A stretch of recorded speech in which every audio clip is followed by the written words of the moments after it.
right, looking at the agenda, I would like to, Brian, are there any changes that you have No, to the agenda? nothing else.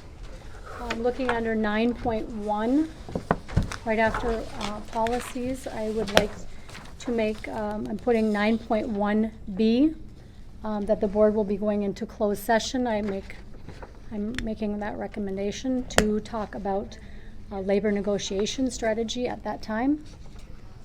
Any other changes to the agenda? And we'll just go into the boardroom then. That way Okay. people don't have to Yeah. leave. Okay, It won't take that long. all right. So do I have a motion to approve the agenda? So moved. Motion by Lindsay, is there a second? Second. Second by Raleigh. Any discussion? All those in favor say aye. Aye. Opposed, same sign. Moving on to the rebel recognition. Do we have Dean? No. Where's Gary? Gary, where are, there we go. There you are. I decided to go that road. Well, thank you for the opportunity. I'm Gary Benson at Krause Anderson to be here tonight. And a lot of you have seen me in the past coming and presenting things about facility planning to you, but tonight it's different. I'm actually bringing money tonight. And so I'm happy to be here and make a grant presentation from Krause Anderson. Just a little bit about background. Krause Anderson is a large Midwestern construction and construction management company, as many of you probably know. A major part of our business is K-12 schools throughout the state of Minnesota. And because that's such a big part of our business, we look for ways to give back to the K-12 sector in different ways, and a lot of those come in terms of sponsorships of initiatives. We also provide sponsorships for the school boards conference, MASA, some of those associations to support those. And another area that we developed about 3-4 years ago is at the school boards conference in January that many of you came to. We started having a drawing at our booth where you could enter your name in a drawing, whether you're a school board member or superintendent or not a vendor, but somebody representing a school district. And then we have a drawing for 6 different learning grants that we present. And I'm happy to say that Sandy Hawk's name was drawn for a $500 learning grant from Krause Anderson. And the idea is to I never hardly win.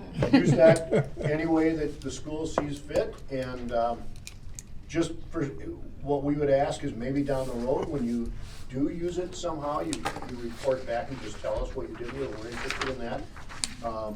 One district used it to fund transportation and defray travel costs for their robotics team to go to a regional competition, so they used it towards that. Another district did some enhancements to some of their career and tech shops equipment. So, and another one, Lake City, decided to give, so they gave our learning grant back to their educational foundation, which means it's going to come back to them possibly with some more money for a larger initiative from the foundation. So they thought of doing it that way. So whatever you choose to do, we'd be excited to hear about it, and I'm happy to have the opportunity to present that tonight to Sandy. Thank you.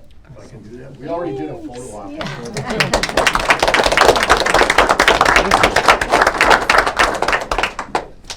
Thank you, Gary. Thank you. I get to hit the happy trail back to the cities. Yeah.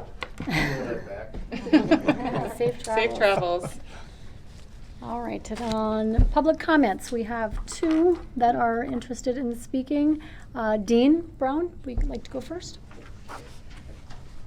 I'm Dean Brown. I'm addressing the school board as a parent tonight. Some of you may or may not know that I'm on the athletic committee and athletic parent rep, and I'm also on the community ed as well. But that's not why I'm here tonight. I wanted to talk just a little bit about DGF Rebel Pride.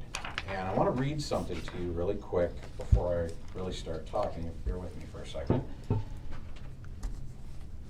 In partnership with communities, the mission of Dilworth-Glyndon-Felton School District is to educate individuals in an environment of trust, and respect so that it becomes self-directed, responsible, and lifelong learners. And I wasn't even going to talk about that tonight, but when I came in, I remembered seeing that mission statement, and it just really hit me. Most of you know that I'm very passionate about Dilworth-Glyndon-Felton. Amy, I grew up with you. Lindsay, Sandy, I've known you forever. Raleigh, I mean, you're Raleigh. I mean, it's amazing. You know, I know you guys, and a lot of the rest of you come to know me as a very passionate individual. And I want to say that I've had some people, some parents come to me, that they come to me because they don't have the ability to speak the way that I do. Raleigh, you might understand this better. I mean, you being a military man, your mantra is you fight for those who cannot fight for themselves. And so I'm bringing some knowledge that you may or may not know. There's a lot of negativity out there, and I don't bring the negativity to you guys, but what I'm trying to convey is there's a lot of concerned people out there. And these concerned people, they act passionately, and they might not think before they act.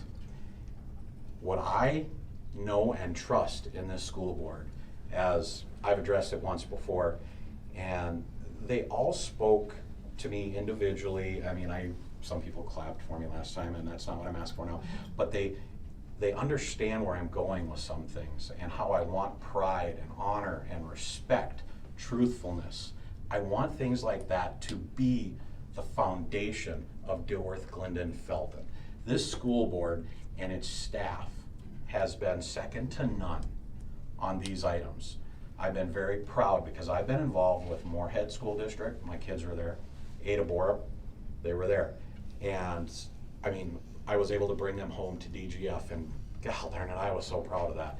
And through my family's ups and downs, DGF has been rock solid. DGF needs to stay rock solid. Don't let things that are in the back doors, in the rumors and the innuendos, don't let that sway this board. Don't let things that are not factual affect judgment. You guys know that you guys are elected and appointed to speak for the community. You guys are trusted individuals. I trust you. My family trusts you. And I just want to say that kudos to this board for keeping things good, keeping respect and honor. And I'm proud of you guys. And I just want it to stay that way. That's all I know. Thank you, Dean. Thank You're you. welcome. Jerry Anderson. Back here someplace. There. I'm going to come and speak with relation to community service program. I probably am old enough to remember that one time we had summer rec. We didn't have community ed run by Melville's, and then we transitioned into a community ed program, which at the time was administered by part-time people. On the board, when I served on the board, we hired Tracy to be Director of Community Education. We need that to keep on. This program has turned 180 since Tracy got in. We have higher participation. We have increased number of programs. If we're not entirely in the black, we're close, I believe. We never were before. That's something we never were. This needs to continue. This is, I know it's a continuing contract. It needs to be approved. Thank you. Thank you. Yes. All right, I will move on to 6.1, the food service report. And you should have a copy of that in your packet. Yep. Okay. And we talked to Chelsea about it. If you have any questions, you know she's probably working on another grant as we speak, which wouldn't surprise me.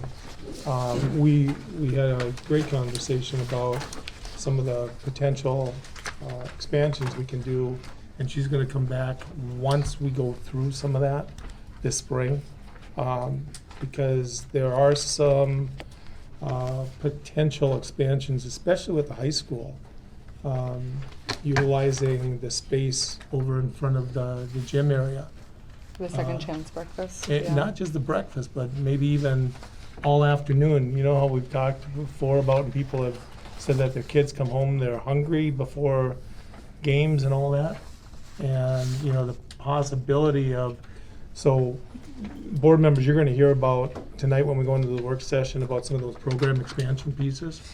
And one of them that we're gonna talk about is the what if we expand the à la carte, that second chance piece into the afternoon, so that as high school kids are going between classes, and if they happen to have study halls, open hours, whatever it happens to be, that there could be potential usage of that. So there's some possibilities moving forward into in the next year. So that will be coming in, and so, but at this time, she just put together a written report and said if you had questions, she knew we were gonna have a busy night with multiple meetings.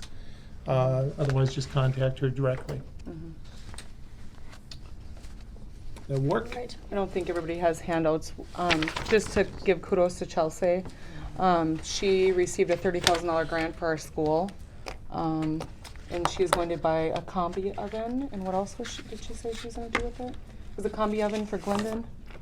Anyway, she is a grant writer, and she has brought so much to our school, and as far as dietary needs, and I'm on the wellness committee with her, and she never ceases to amaze me.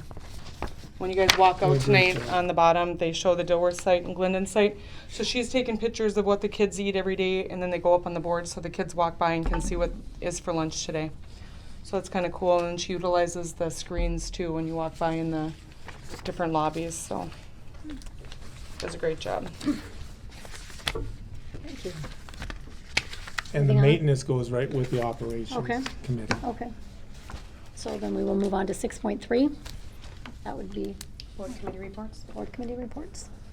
We met tonight, operations, and basically we were just presented with the different job descriptions for our custodial, director of custodial, director of maintenance, which is James and Tammy, director of custodial, or custodial supervisor PMs, and then event maintenance staff.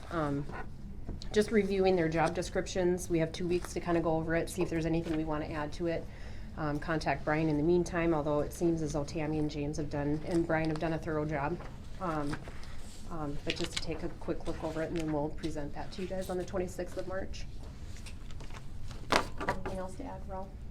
No, actually, I think it's gonna work out really well. James was already impressed, me anyway. It's a good deal. So just for those that are here, we're talking about adding One PM. position, one Yes. PM position. And we've basically been short, you know, we've been short for over a year. Yeah. So it's really looking at changing one of those FTEs into a nighttime supervising position. So, you know, as we have had some of the feedback on the cleanliness and what else not, this really has potential of increasing that level of accountability, so. Is this between both sites? Like they'd work between both? Yep. Yep, there'll be, Tammy would be in charge of all the people in the custodial department, and custodial part of operations, and then James would be in charge of all the fixing, all the maintenance.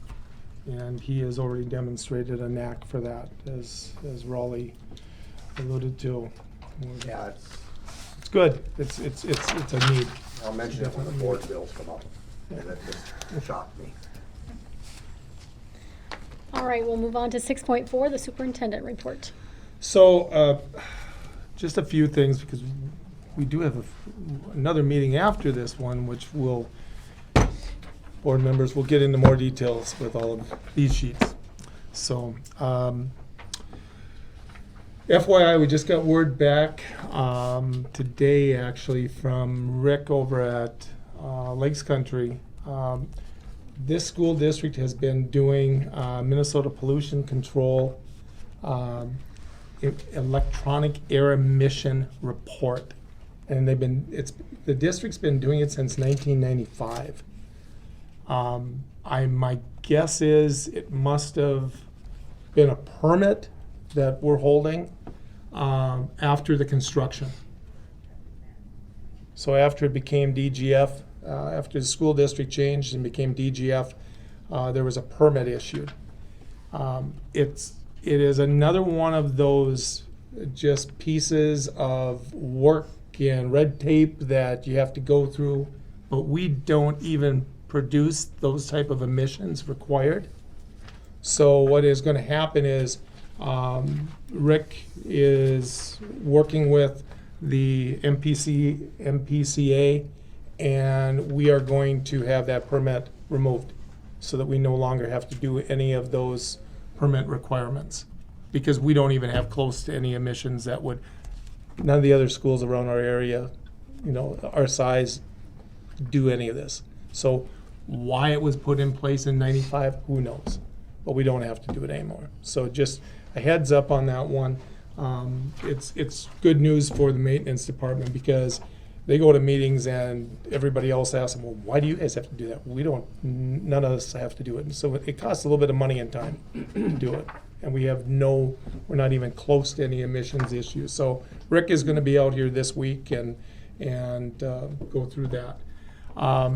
March 14th, I believe, and Heidi, some of these things, if there's things, I've asked the admin team as we go through some of these to be here to answer some questions or some follow-ups. March 14th, student demonstration, I believe information went out through the, was it emails or through Rebel? The middle school, it was emails and then school messenger. School messenger. Okay. So and I got the one for the high school today. So if you have kids in high school, you probably got that today. So the plan again, Heidi, do you have anything you want to just tell so that update for the board on that? I'll talk both the middle school and the high school as much as I can. Jump in if you have anything, but the goal is to provide students a safe place to go at 10 o'clock if they choose to. It is optional. They can stay in classes, and there will be supervision in classes if they choose to stay in classes. If they do go to, for the middle school, to the gym, and I think the high school's a gym also. They'd heard the theater. Theater, I think. Okay. There is a 17-minute presentation, which we've been working with Moorhead schools. I'm kind of doing parallel, working together, making some decisions together. That's a biography of each of the 17 students killed in Florida. And then at the middle school, Mary Daly, who of course has a passion for government and having a voice, is going to share some positive ways that students can share their thoughts and feelings on this, and how to contact representatives and how to work through that process and answer any questions that she can.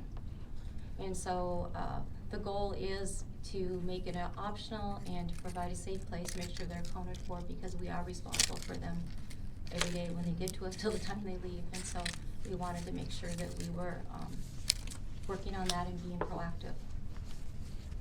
Awesome. Thank you. Any questions? Anybody has about that? So it's nice that, we're not reacting to it.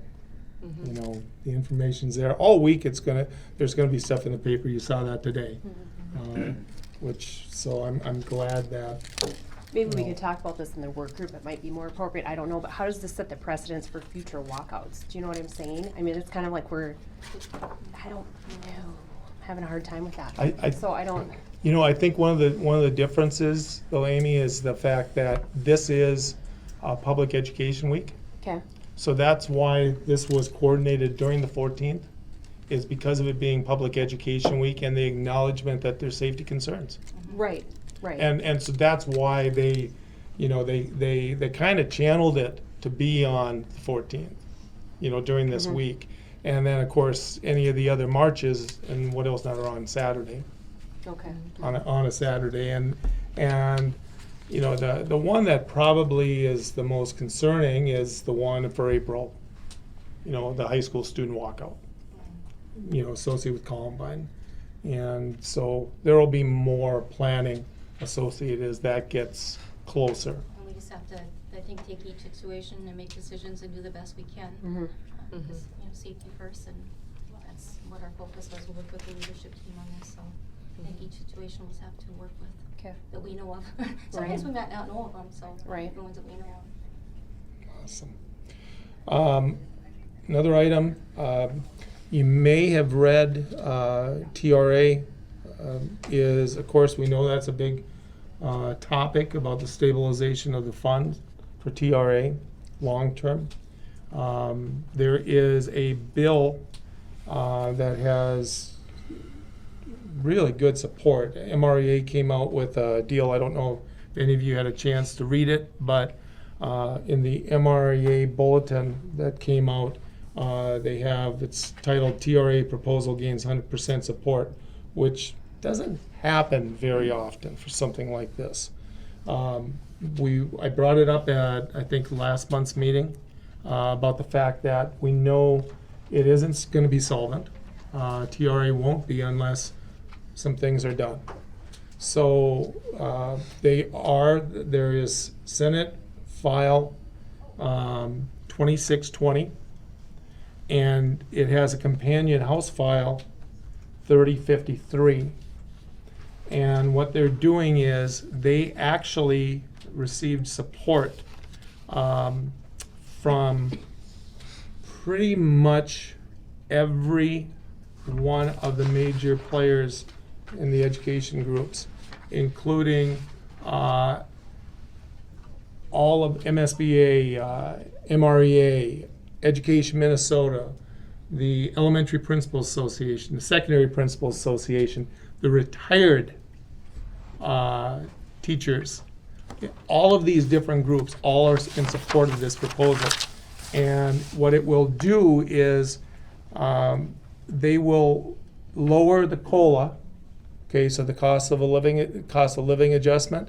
They will lower that for retirees from 2% to 1% for 5 years.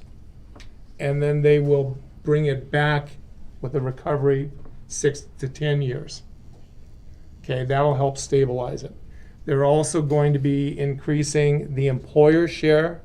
That's the one that all employers should be worried about, because are they going to fund it? And the good news is, in this bill that has a support from all of the different organizations, raising it from basically 1.25% over the course of a few years. The state is going to fund that cost to the school districts. So again, this has to go through a process this spring, but that is great news, because if they're going to do that without taking away from any of the normal 1 or 2% that they typically give, that's big. So it's good news. We'll just have to watch it through the spring. The employee rates will go up 0.25, just a 1/4%. But that's not going to happen until 23-24. So the effect on the school districts and employees is not going to be substantial until, as long as we've got the state funding associated. So the fact that they're committing for longer term for the employer part, and who knows, that gives them a few years in case more revenue would happen to come in, and what else not. But so I want you to be aware of that if you didn't know about it. The last item I have is I'm going to give just a couple of pieces. I know that the board had a meet and confer session at after the last meeting. There were, of course, we videoed that. It does become it becomes an opportunity for using it for a learning piece for the administration and really for leadership sites. And that was a big purpose of it, because I think it's critical that we're able to separate what is subjective and what is factual data. Okay? I've got the principles here because I don't deal with all the day-to-day stuff at the site levels. But, one of the topics that was brought up, I'm going to hit a couple things. I know that, one of the topics was about budgets in general. And we put out, and Cindy will attest to it, if you've got questions for Cindy when we get in the work session on budget, Cindy's going to be here for it. So she'll go through all those different reports. But this page is a page that when I brought up to Cindy as far as these reports and, budgets, this is a list of all the people that get monthly reports, including a bunch of teaching staff for their departments. Okay, so if people don't know how much money they have left, I struggle with that a little bit in the first place for a department because staff are the ones who turn in requisitions. I know that when I have a checkbook, I make sure I keep that balance for what I'm spending. So I would hope departments would do the same. We're all adults. Another piece that I greatly struggle with, attendance is always, absenteeism is a problem. There is no doubt about that. Anybody who can, I don't care how many years I've been doing this, every place I've ever been as a teacher, as a principal, as a superintendent, we always talk about, certain people who are absent a lot. And the fact that whether it be parents that could be, that maybe give kids too much latitude, or in some cases, they just don't want to deal at home themselves and the kids are gone a lot. I had Brooke run a report for me because this isn't just about kids. It just isn't. We ran two reports. I worked on a report a while ago. Some of you have seen it. But we ran a report from last year's data on our high school students. And we had 15 students that missed 25 or more days. Those are a lot of days for just under 400 students.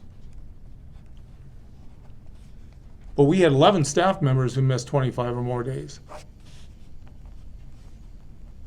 That's a lot of time out of classrooms. And I get it, in some cases we got people that are, having a child. I'll guarantee you, when I just look at the sick leave usage, kids aren't the only ones that seem to be sick a lot. And I miss some Mondays and some Fridays. And if we're going to truly look at this as a system, I know one of the comments that was made that night was there are school districts that don't give students credit if they miss more than so many days. I've seen that in action 15 years ago. And if a student at that particular school district missed more than 15 days, the family had to go to the school board to explain why. They could appeal it. So I guess I know when I'm going to take hits as far as whether it's being a bully but I tend to like to put things on the table a little bit too, so we can talk about them. And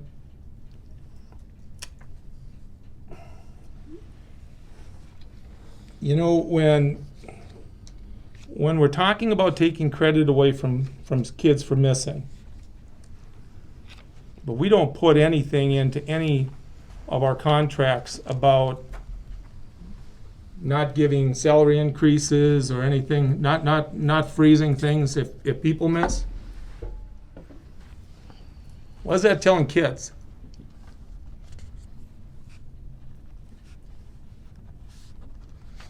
And I really struggle when I hear colleagues, because I start out, and whether I'm in a superintendent role there's a reason we all pay into TRA, because I will always be an educator. And I greatly struggle with when we have comments. And again, it's subjective. People are just making their own opinion. But when I was fortunate enough to learn a little bit about the hard way about empathy with some students when I was teaching in Alaska, and watching an 8th grade girl who was late to my class constantly. And it was so important to me that she was there because it was the most important hour of the day and all this stuff. And then driving back on the island from getting my mail at 40 degrees and watching her bring her 2 younger siblings, walking with them because the mother was in Anchorage and the 8th grade girl was having to take care of 2 elementary kids and walk a mile and a half to school. And here I was worried about them being late. I'm the one who should have gotten detention because I'd lost focus on what the heck it was all about. So I struggle with some of this stuff. Procedures are things that should be discussed through an organization's committees. They should be goals. If we're not as a system doing it well enough, then let's talk about it in the community. And let's not put a burden on any one individual or one group of employees. And so I struggle with that. But I don't deal with the day-to-day at the building level. So I asked the principals, because this is a learning thing for us. We use it as an admin team to find out what things are we missing. And I know some have taken them to, Heidi and I talked, she took it to her leadership team. So that's why I wanted to have any of the administrators who want to talk about this with perspective to address it, because I don't deal with the day-to-day. I don't directly supervise the rest of the staff. These are the people I supervise. So, Heidi? So, as Brian stated, I did take the concerns that were raised in the meet and confer about attendance to my leadership team, because I wanted to make sure that we were addressing any concerns. That's where they can be solved the best, and if we do have some things to work on, I want it to be there. So when I talked to them about some of the concerns that were raised at meet and confer, there was 2 things that they had probably the 2 main things that they had concerns about was a statement made that the truancy officer, Alex, has never been to the middle school, and also that the attendance procedures are not being followed at the middle school. And this is leadership team that represents the middle school, and so they are free to talk, represent their colleagues' thoughts. First of all, the truancy officer has been to the middle school, so that's not true. People may not always know when he's there because they're in class teaching, and no one's ever asked me specifically if he's been here, and he has been to the middle school. And I have emails, proof, where we confer about different times when I want him to come, so that is true, and that can be verified in the office also. The second thing was that attendance procedures are not being followed at the middle school. When I asked the staff what they thought maybe how that could have been maybe misinterpreted, they said that they do have concerns about attendance at the middle school. We all do. We have a concern with the number of kids that have excused absences. And it's a very, very tough thing to deal with, because let's say somebody goes on a vacation in the fall, and I know I certainly have, and so have other people, and they're gone for 5 days, and then they come back and they're sick maybe 2 days in November, and they're sick again in January. There's 9-11 days, depending on how long they're gone. And so for me to go and tell them that every time that they're gone from here on out that they have to have a doctor's note is unrealistic, and I don't think any of us as parents would appreciate that. I think people make the best decisions for the most part when they have keep their kids at home. My counselors in Miranda and myself, so Angie, Katie, and myself, when we do have attendance concerns raised to us through our PLCs, we sat out last summer as a leadership team and decided that if teachers had concerns about attendance, they were gonna bring it to their PLC. Angie and Katie attend PLCs as much as they can, and then Angie and Katie would take the next step in looking at what needed to occur. It's been a number of different things. It's not black and white, it's very gray. For example, if we have a student that hasn't had a lot of absences and now does, maybe it's Angie calling home and saying, hey, is there anything going on at school? Is there something we can help with? And sometimes we've found out about some friend issues, bullying, anxiety, depression. We have found out through some of those things by calling. Other times we've had meetings where the team wants to get together and talk about how missing school has affected students. And so we've had a couple of those this year. I have sent many 3-day letters, had Miranda sent them, and basically that's an encouraging letter saying being in school is important for social, emotional, and of course academic purposes. And those have gone out. Miranda has sent those too. I have filed educational neglect. I have done 7-day truancy letters. We've done a number of different things at the middle school. So I think when people reported, from what I can tell, when people reported that they had concerns, it is that age-old question, and I too struggle with it, is when you have a student that has missed 30-some days, but it's been excused absences from parents, you know, where is that line and how do we handle that? And because we are problem solvers, some of the things that we came up with is that we need to talk to our teachers again about what the policy is. We go over that in the fall, but again, maybe we should do that again because people are overwhelmed by the amount of information that comes in the fall. We talked about the challenges. What are some of the challenges we have to encouraging attendance at the school? What are some of the things that maybe we need to do differently as a system to make students want to be at our middle school if they're having some issues? And that is going to vary from student to student. We need to share some of the things that are being done. Full disclosure, I probably err on the side of keeping some of those things pretty tight-lipped. I consider some of that stuff that I've done pretty confidential, and we don't always share enough of that out. But we talked about maybe what a happy medium would be so people would know that we're working on some of those things. That was fair. We talked about today some of the ways we can do that. There has been consequences for tardies. Miranda does a fabulous job of calling kids in for tardies and putting them on the tardy list. We've had some times when that's worked for students, and sometimes we find out that that just doesn't matter to them. They don't care about detentions after school, but maybe lunch detention does make a difference. And so we have done a variety of different things with tardies. And with our PLC meetings, just really focusing on what is happening with the students, what can we do, who's gonna reach out, whether it's an advisor or a counselor or me, or maybe Jeff, or our school resource officer. That's happened too. And sometimes Jeff has brought cases back to his colleagues and said, what can we do in a situation like this? So it's a very gray area in some ways. I do appreciate that the high school probably has a lot more unexcused absences than we do. We very seldom have those. When we have had those, if a student has skipped like a day and we call home and that parent didn't know, usually the next day they spend in ISS, which I don't like because they're out of class again, but there needs to be some consequence. And for skipping during the periods, it just doesn't happen at the middle school as often as it probably does at the high school because they're younger and we probably have a little tighter rein on them because of the nature of a middle school versus a high school. I guess just if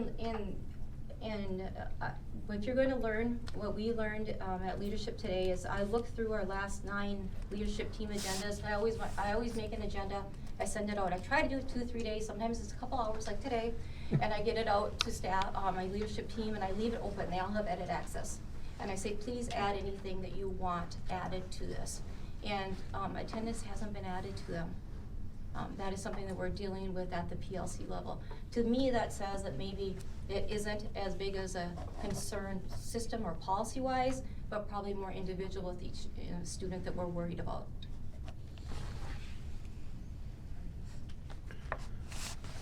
Yeah, absenteeism will be something we just have to deal with. I mean, we have to address. I was just looking over last year's staff one, and we have over, we have 7,500 hours. So we have over 1,000 days of absenteeism by staff or medical or sick.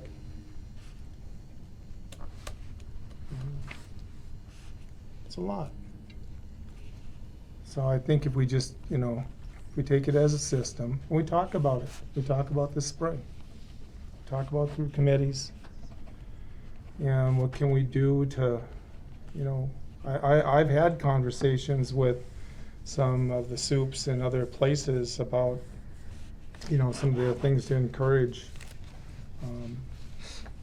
I think some people are great at when they have appointments, they try to set up for a morning or afternoon.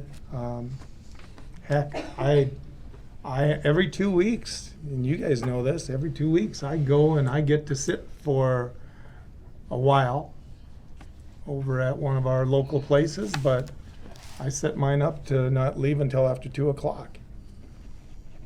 There's things we can do. And I knew I needed to do that because bottom line is I'm going to be around anyway on the weekends working on stuff. So I want to be there at the school when I can as much as possible. So we will continue to address it. If you have, I would invite, if you have, you want to get a better understanding of the procedures at any of the sites, the processes, set up meetings with these people. These things are not, a lot of the procedures you can't put out to the public. They're dealing with gray. That's what so much of these jobs are. And a lot of times people may not know the other things that are going on in these kiddos' lives. And they can't release that stuff. It's a need-to-know basis. So, and I get the frustration especially when kids are gone a lot and you're having to correct things and make up tests, and I hated that too. So, but we just wanted to touch base on this a little bit on the meeting first. So that's the end of what I have. Any questions? You're going to have much more from me tonight as we go into the work session. So, okay. I think what I hear, that was my first meet and confer, and it's good that you guys everybody's communicating. I think bottom line, administrators and teachers are all concerned about students and what we can do to help them be at school and have, a lifetime of learning. And I appreciate the conversation, and maybe it was just communication breakdown, and I'm glad that people are addressing that. So that'll be good. It'll be good discussions. Yeah, I think so much of this, there's a lot of times where, I really do equate it to the same way when we have things that come up think about athletics. I know you guys get phone calls on that. And what's the first thing we say? Have you talked to the AD? Go through the AD. And some of these same issues are you working this through the principal? Are you bringing it up at your site leadership team meetings? And that's where it really needs to go back to. Because that's the only way we're going to solve these things. Los Angeles. All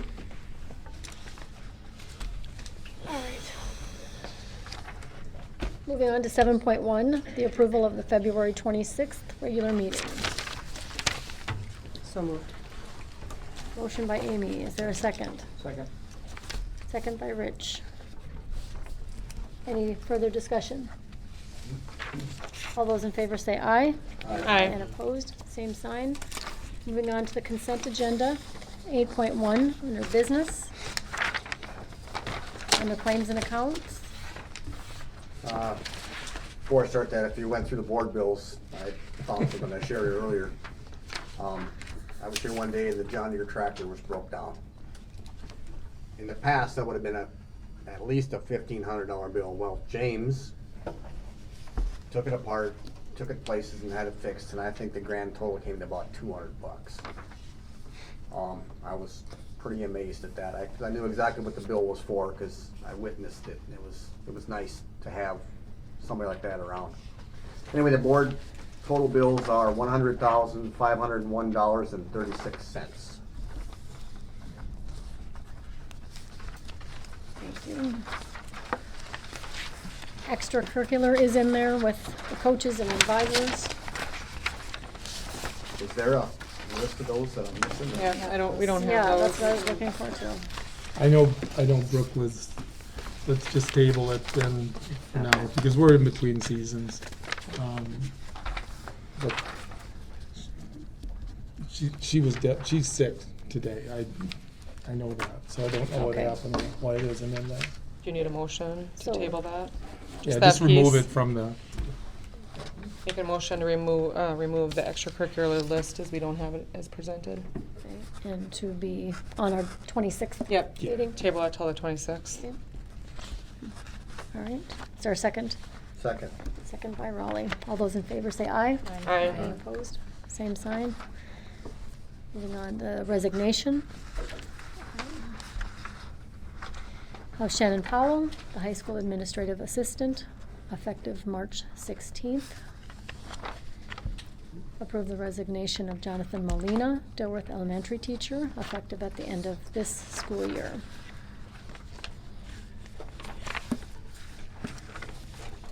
Sorry to hear that. Very much. It stinks. Very much so. So I'm looking for a motion to approve. So moved. Motion by Lindsay, is there a second? Second. Second by Bobby.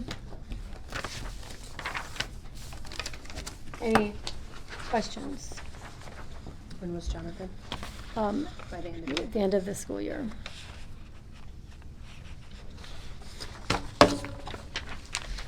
All those in favor say aye. Aye. And opposed, same sign.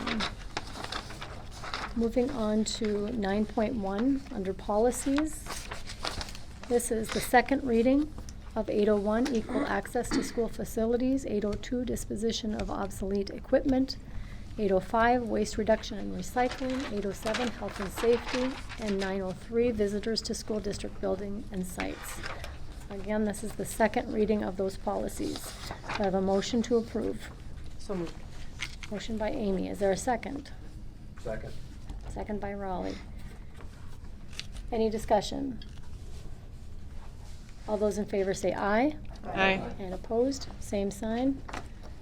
9.1B, I am making a motion that the board goes into closed session to discuss labor negotiation strategy. Is there a second? Second. Second by Raleigh.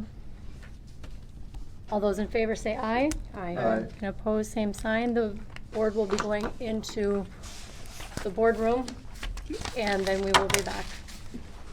Do we need a time? The time is 6:48. 7:35, and I call the meeting back to order. During our closed session, we discussed contracts, and we are moving on to 9.2 under the administrative contracts. They are in the group, and I am going to be doing them individually. And so I'm looking for a motion to approve Heidi Critchley, middle school principal, as presented. So moved. Okay, it was Amy Second. first, and Scott. All those in favor say aye. Aye. And opposed, same sign. Joe O'Keefe, assistant principal, So moved. by Scott. Second. Rich. All those in favor say aye. Aye. And opposed. Mary Ann Martin, director of special ed. So moved. Motion by Amy. Is there a second? Second. Second by Scott. All those in favor say aye. Aye. And opposed, same sign. Moving on to Matt Noggle, high school principal, So moved. by Bobby Second. and Rich. All those in favor say aye. Aye. And opposed, same sign. I'm making a motion for Peg Hansen, elementary principal, with no increase. Can you please note that I disagree with that? The motion needs to be on the floor first. Okay. So I have a motion. I'm looking for a second. So moved. Who motion? I motioned. Oh. And Raleigh. And this is where you can vote against. Just Okay. one disagree. Yep. Agree. So looking for, all those in favor say aye. Aye. And opposed? If you can oppose. Okay. Looking at Tracy Tellefson, Director of Community Ed. I make a motion. Second. Second by Rich. All those in favor say aye. Aye. And opposed. Aye. So is that 4? 4-3. 4-3? All right. We'll be moving on to the early retirement under 9.3, early retirement agreement. Again, I mean, it's with a heavy heart that we have to have these people in our district. You have done our district well for many, many years. So, looking for a retirement agreement for Ellen Green. So moved. By Lindsay. Is there a second? Second. Second by Bobby. All those in favor say aye. Aye. And opposed, same sign. Moving on to 9.4, early retirement agreement for Jerry Waller, effective at the end of the school year. Do I have a motion? Motion by Amy. Is there a second? Second. Second by Lindsay. All those in favor say aye. Aye. And opposed, same sign. Moving on to 9.5, early retirement agreement for Jean Lopez, effective at the end of the school year. By Rich. Is there a second? Second. Second by Raleigh. All those in favor say aye. Aye. And opposed, same sign. Moving on to 9.6, the early retirement for Pat Reeder. So moved. By Lindsay, is there a second? I'll second. Second by Amy. All those in favor say aye. Aye. And opposed, same sign. 9.7, the resolution directing administration to make recommendations for reductions in programs. Member Sandy Hawk introduced the following resolution and moved it into its adoption March 12th, 2018. Resolution directing the administration to make a recommendation for reductions in programs and positions and reasons therefore. Whereas the financial condition of the school district dictates the school board must reduce expenditures immediately, and whereas the reduction in expenditure must include discontinuance of positions and discontinuance of curtailment of programs, and whereas a determination must be made as to which teachers' contracts must be terminated and not renewed, and which teachers may be placed in unrequested leave of absence without pay or fringe benefits and affecting discontinuance of positions. Be it resolved by the School Board of Independent School District 2164 as follows. That the school board hereby directs the superintendent of schools and administration to consider the discontinuance of programs or positions to effectuate economies in the school district and reduce expenditures and make recommendations to the school board for the discontinuance of programs, curtailment of programs, discontinuance of positions, or curtailment of positions. The motion for the adoption of this foregoing resolution was duly seconded by member. Okay, so I'm looking for a motion. Do I have a motion to approve the resolution? So moved. Okay. Second by Raleigh, is there a second? Second. Second by Lindsay. And upon vote being taken thereon, the following voted in favor thereof. Yep, this is a roll call because it's a resolution. Aye. Rich? Aye. Amy? Aye. Myself, aye. Lindsay? Aye. Aye.